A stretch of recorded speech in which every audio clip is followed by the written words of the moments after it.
আজকে আমি তোমাদের সাথে আমাদের বাড়ির বেগুন গাছটা শেয়ার করব।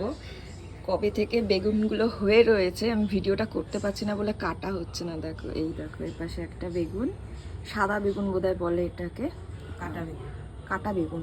আচ্ছা, আর এই পাশে একটা রয়েছে, এটা অনেক বেশি বড় হয়ে গেছে, এটাই কাটা হবে।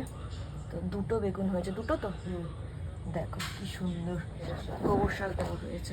কুকুরগুলো রয়েছে না, কুকুর বেড়ালগুলো মাটি ফাটি আছড়ে তুলে দেয়, এই কারণে গাছগুলো বাঁচে না। তোমাদের সঙ্গে এর আগে শিম গাছ শেয়ার করেছিলাম, কত শিম হয়েছিল।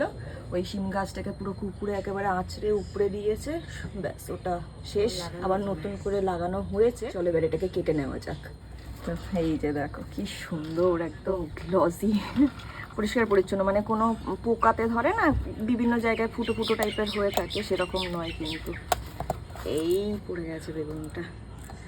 বলো তো এটা কত গ্রাম বা কত কেজির হতে পারে? কেজিতে তো হবে না, কত হবে আমার কোনো আইডিয়া নেই, বাজার হাট তো করি না, জানি না। এবার এই বেগুনটাকেই ভাজা করবে কি করবে করে সবাইকে এক টুকরো করে দেওয়া হবে, গাছের প্রথম বেগুন বলে কথা।